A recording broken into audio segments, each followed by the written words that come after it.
Hey guys, Namaste. It's Prakash once again. Thank you for tuning in back to my channel. I would like to thank you, all of you for your support, because I do notice in Google Analytics and YouTube that there's a sudden surge of hits and subscription. So this surge is very welcoming because it creates confidence in me, because I think people seem to like the videos which I've been posting. So a big thank you to you guys, to all of you. I feel very obliged, and I hope to produce more videos. For those who are new to my channel, my name is Prakash, and I share my knowledge which I've acquired for the past 14-15 years now in Vedic astrology. And I do provide audio-based consultation. If you're interested, the details is in the description section of this video. All right, so let's talk about this video. It's about Jupiter and Ketu in the sign of Scorpio. Now this is who was this again? Yeah, Saptarishi Paul. Okay, that's his name. So Paul, this video is for you. Now Paul's question was, what happens when you have Ketu and Jupiter in the sign of Scorpio? What does it happen, or what sort of natural events that can occur in a lifetime if you're having such combination? Now, one thing I wanted to tell people, or all of you, for a long time, that Jupiter, we have this notion that whichever house Jupiter is creates auspiciousness to the house. That's not quite true. Yes, for the angular, the Kendra houses, 1, 4, 7, 10 houses, yes. If Jupiter resides in any of those houses, yes. Or the Trikona houses, the trines, the 1, 5, 9 house, yes. But other than that, the house the sign that it resides, okay, and the house that it resides, if it's not in any of those orders, both angular and the trine, then it's going to cause harm actually. But Jupiter's effect, the good graces of Jupiter, is only in its drishti, in its aspect, which is the 5th and the 9th, apart from the 7th, right? The 5, 7, 9 houses. Other than that, it do cause some harm. I've read this some time ago in one of the Jataka Tattvas. Okay, so I'll see if I can get some I couldn't remember which Tattva was it, but I clearly remember it says that the house that Jupiter resides besides the angular or Kendra and the Trikona or the trine, it will give harm to that house. And it's quite reverse for Shani Bhagavan, Saturn. Saturn protects the house. Okay, and it sounds counterintuitive, but it is written in the tattvas, and of course this tattva was written by great seers and rishis and sages, right? So the house that Saturn resides, which is in the swasthana, the one that is residing in, is protected by Shani, but its drishti, its gazing, causes great harm and pain and misery. All right, it's sort of reverse. But anyway, putting all that aside, Jupiter and Ketu, many people say that it makes a person very spiritual, very religious, and all that. They lead a very dharmic life and all that. I beg to differ. There are some truths in that, but then from what I have seen over the years, this is based on my own observations. Because end of the day, astrology is all about empirical reading, isn't it? It means that you observe and you learn from that observation. Whatever that you see will be a source of knowledge.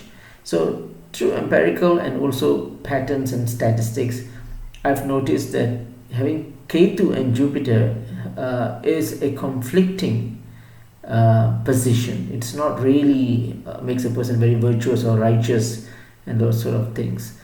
Yes, they will be associated with the religious feel or the spiritual seeking and all that. That's all fine. But they will naturally have this sense of lack of contentment. They always feel this uneasiness, this void in their heart. Something is incomplete. They only have this thing in their heart. Because Ketu is about liberation, moksha. It is the moksha karagan, the one that liberates, that emancipates our soul. And Guru or Jupiter is the one that follows, more liturgical aspects, which means it's more on religious matters. Okay, it follows agamic practices, which is spiritual practices and procedures and all that. It's not exactly spiritual, but it is more religious. So, and I hope you know the difference, right? Religion means you. If someone says he's a religious person, means that person acknowledges that there is a particular and well understood being or God, which has either some form or not, but then it is recognized that that is sort of the God. Okay, there is some definition for God, and there is governance and authority and rules and protocols and all that, right? Unlike spirituality, the person acknowledges that yes, there is a supreme being, but he or she is yet to discover, right? So that seeker is what spiritual person is all about. Someone who seeks and accepts the fact that he or she is unaware. Is aware that such a being exists, but it doesn't know how the being, what is that first of all, how does it function, or how does it affect him or her. So this quest to search for God is spirituality. So normally they don't follow religious practices and stuff like that. They'll be normally a recluse, or they'll be reading from various religious books to further extrapolate religious doctrines to understand what spiritual are all about. So as you can see, yes, it has its associations, religion and spirituality, but then there are two extremes, right? So they are always in a sense of, if you have these two together, you can imagine one spiritual person and the other one is a religious person. Both of them sitting in one house, both of them communicating in one house, both of them living in that same house for the whole life. What sort of relationship are these people, these couples are going to get?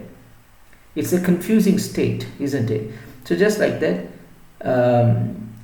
Paul, the fact is, having this position in Scorpio. Scorpio is a very dynamic Rasi. He is a go-getter. Somebody who has a strong Scorpio is a person who understands life, first of all, and then it's very dynamic. They want something, they'll get it. Very stubborn, very hard-headed, high ego, very tenacious, grateful. They want something, they'll get it. Very dynamic house.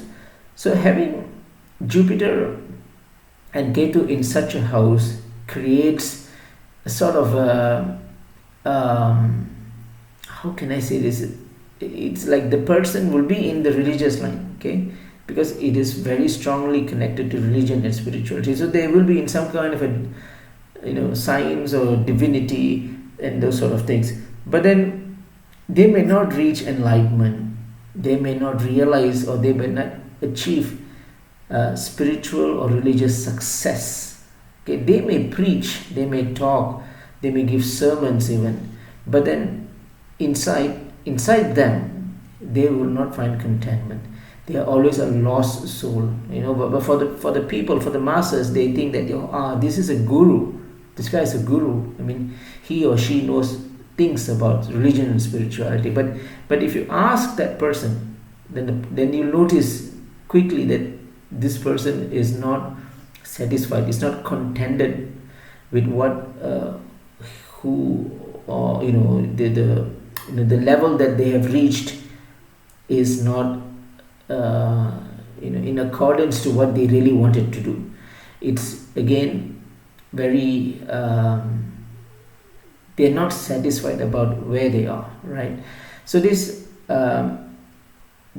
problem of lack of contentment creates a lot of confusion. It creates confusion. So having this Jupiter and Ketu in Scorpio creates creates what we call as a successful failure. You know, they seem to be successful from outside. You know, you see them, they are successful because whatever they want, they get it. But then when they get whatever they wanted, what they will seek, they will not feel happy about it. They will not have contentment. They would not be, they don't find it justified for whatever they have succeeded. They want to do more. They want to go on. So this continuous process of achieving but not feeling satisfied, but keep on moving to another thing, creates, end of the day, a lot of disappointment, a lot of regret, because there must be a time to stop. There must be a time to say, yes, this achievement is enough. This is what I've been looking for. But if you don't have that enoughness, if you keep on moving, then end of the day you may find dissatisfaction and a lot of resentment and regrets. All right, so Paul, this is not a good combination. And you also mentioned about sexual energies being extreme and all that, which is also true, because the mind is confused. The mind is seeking, always in search of a new thing, right? And so it doesn't seem to know the differences, right? So what it does is it tends to move into a more different approach, right? This is where all the bad thing comes, right? Not only sex, but matters or lust, but also comes gambling, the studies of occultism, and maybe also what else? Maybe getting into drugs or alcohol or those sort of addictions, or maybe some form of obsession will be seen also. So because since they have reached where they want, right, the success is always there. There's no doubt that, but then that success is short-lived because they are never happy with their success. They always feel that their success has more and more and more. So this lack of contentment and this constant search for more success, leads into all these unnecessary problems, especially in terms of sexual matters and all the addictions and stuff like that. It's difficult to focus. It's difficult to focus in life. It's very random. They see something and they decide, okay, I want to do that, and they will go towards that. But then they don't have some base reference on what they really want to achieve in their life. Whatever they see, they take and they proceed, and they try to go to the zenith, to the brim of that, without the sense of satisfaction. So it's a very it's not a welcoming position, Paul. So yeah, that's my take on this. I hope this video makes sense. If it does, okay. If it's not, let me know, and maybe I can further elaborate it. So thanks for this question, Paul, and namaste to all of you.